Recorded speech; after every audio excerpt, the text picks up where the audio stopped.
વડોદરામાં આવેલા પૂરને આમ તો આપણે કુદરતી કહીશું, પરંતુ શું આ ખરેખર કુદરતી છે ખરું?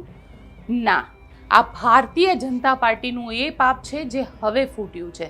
સૌથી પહેલાં તો તમને આ એક આર્ટિકલ બતાડીશ. આ આર્ટિકલ છે 2016નો, જે સંદેશ પેપરે લખેલો છે. અહીંયા તારીખ તમે વાંચી શકો છો, 7/4/2016. આ આર્ટિકલની અંદર લખેલું છે કે વિશ્વામિત્રીમાં 79,000 ફૂટ દબાણ, બાલાજી ગ્રુપ ચોમાસામાં અડધું વડોદરા ડૂબાડશે. આ આગાહી સંદેશ પેપરે કરી હતી, જે હવે કદાચ સાચી પડી છે. અને એ સાચી પડવા પાછળનું કારણ પણ એ જ બાલાજી અગોરા મોલ, સૂર્યા હોટલ, આગળ ચાલતું મેટ્રોનું કામ અને સૌથી મહત્વનું સરકારી લાપરવાહી જવાબદાર છે. કયા કારણો છે?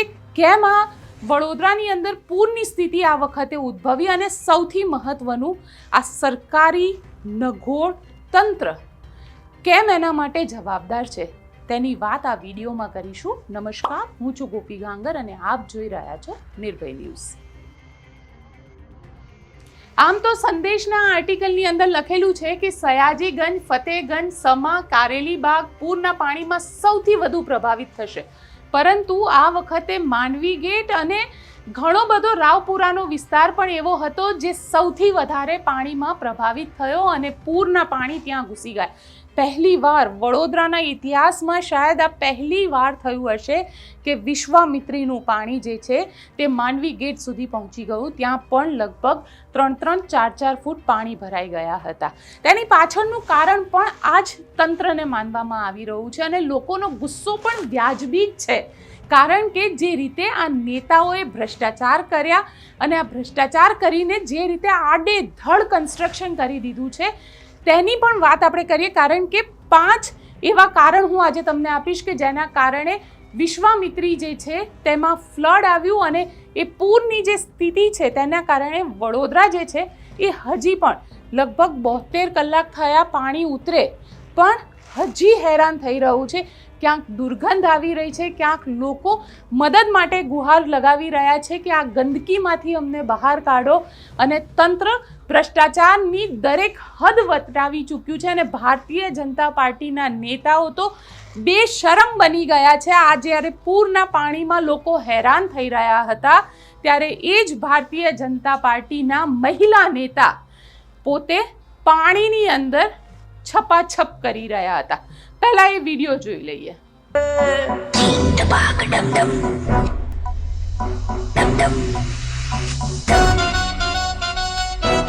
આ બેશરમ નેતાને તો હવે આપણે સાઈડમાં મૂકી દઈએ, કારણ કે આવા એક નહીં, આવા 1000 ભારતીય જનતા પાર્ટીના બેશરમ નેતાઓ છે. એ મેયર પિંકીબેન હોય કે ત્યાંના પછી સ્થાનિક ધારાસભ્ય, પબ્લિક જે છે એ પબ્લિક હવે આ લોકોથી કંટાળી ગઈ છે. તમને 5 કારણ આપું છું કે કેમ વડોદરા ડૂબી ગયું અને વિશ્વામિત્રીના પાણીમાં ડૂબી ગયું. સૌથી પહેલાં તમને તસવીર બતાડવા માંગીશ.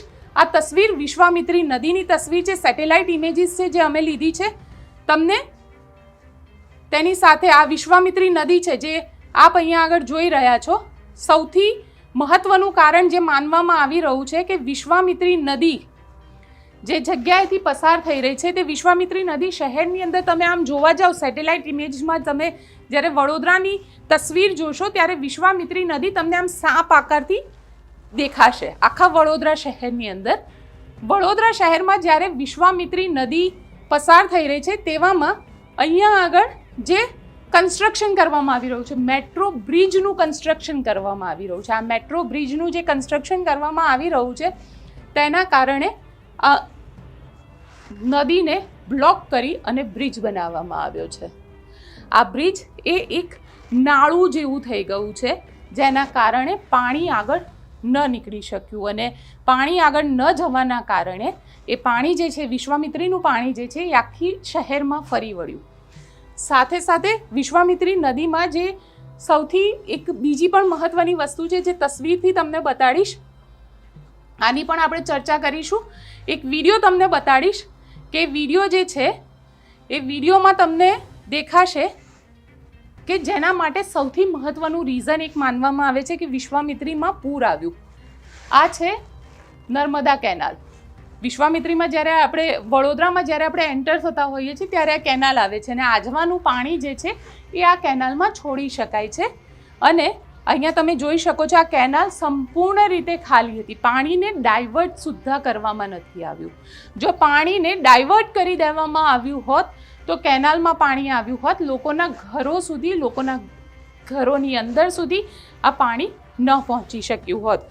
સાથે તમને એ પણ બતાડું, આ તો કેનાલનો ભાગ છે જે તમને બધાને ખ્યાલ હશે કે જ્યારે એક્સપ્રેસ હાઈવેથી અંદર જઈએ છીએ ત્યારે આ પ્રકારની કેનાલ આપણને જોવા મળે છે. આ કેનાલની અંદર આપણને જોવા મળ્યું અહીંયા આગળ. સાથે આ બ્રિજનું કામ હતું અને સાથે આજવા સરોવરમાંથી, કારણ કે જે વડોદરાના સ્ટેન્ડિંગ કમિટી ચેરમેન લઈ લો, મેયર લઈ લો, આ બધાને અહેસાસ હતો કે ભારે વરસાદ થવાનું છે અને ભારે વરસાદના કારણે આજવામાં પાણી આવવાનું છે અને પાણી જે છે એ ખૂબ મોટા પ્રમાણમાં આવવાનું છે. અને તેવામાં વિશ્વામિત્રીની અંદર જે પાણી છોડવાનું છે તેનો પણ એમને અંદાજ હતો.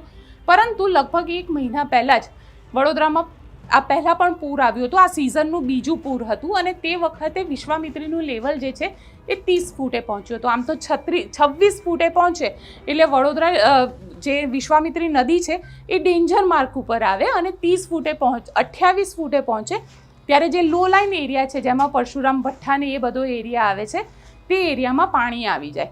30 ફૂટે પૂછે એટલે થોડો ઘણો જે એરિયા છે વિશ્વામિત્રીની આજુબાજુનો એરિયા છે ત્યાં આગળ પાણી આવવાની શરૂઆત થઈ જાય. પરંતુ આ વખતે પાણી જે છે એ એવું કહેવામાં આવી રહ્યું છે કે 38 ફૂટે પહોંચ્યું હતું.